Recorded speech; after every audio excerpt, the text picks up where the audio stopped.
brain. So we're brain plasticity. So I made a little acronym there. So make sure you're taking notes. If you're taking notes, write those things down that are right there. The idea is we want maximum brain plasticity. Dr. Michael Merzenich, UCSF, University of California, San Francisco, which is almost purely a medical school. He's been affiliated with Stanford University, the preeminent brain plasticity expert in the world right now. We're going to talk about being present right now. Some of you I see are very present. A lot of you I can't see at all, so I have no basis to understand whether you are fully present or not. All right, now the order that I put these in is simply in the order of the letters. So there's nothing special about the B, the R, the A, the I, or the N. They could be in any order.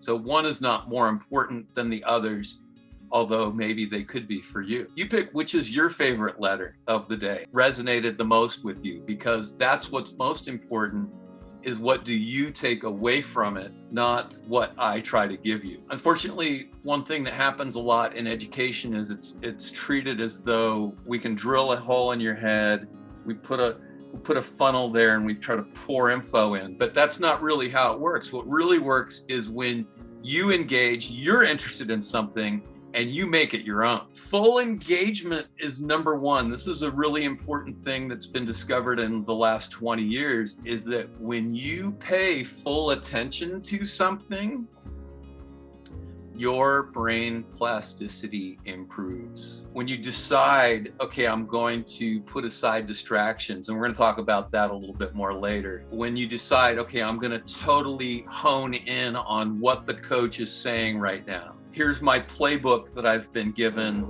I'm going to memorize it. Or here's game film that I'm supposed to watch. I'm going to watch with great detail. Here's a small technical change that I'm making in my technique. And so I want to pay really close attention to that one piece. Because if you do these things one at a time, then you can actually very quickly learn many things. So you want to shush the distractions. And sometimes that is your teammates.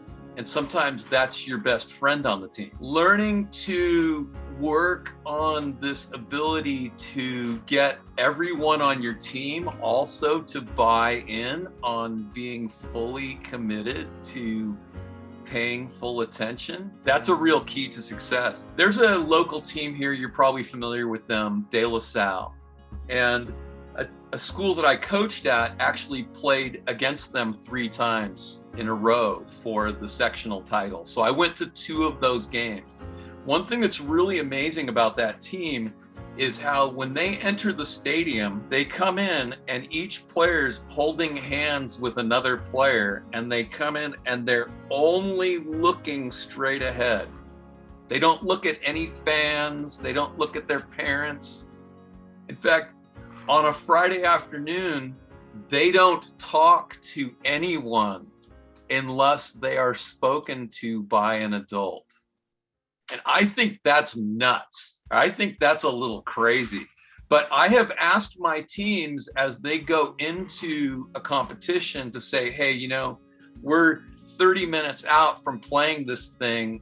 Okay, no more conversations about other stuff. Let's start getting our mind fully engaged in what we're about to do, because then we're going to get off to a good start. If you have this conversation about something crazy that happened at school today, then you're going to be distracted. There's a little story about there were only 2 people selected. There was a group, a high-level group of people that were training, and they had 6 players. One of the players, who was the 5th best player, every time they said, all right, hey, everybody, come on over, that player came running. Every time they had something to say, that player gave 100% focus and drown out all other distractions. And then when they had to pick 2 players out of the group of 6 to go on a European tournament swing, they selected the number 1 player, obviously, and they took number 5. Next slide.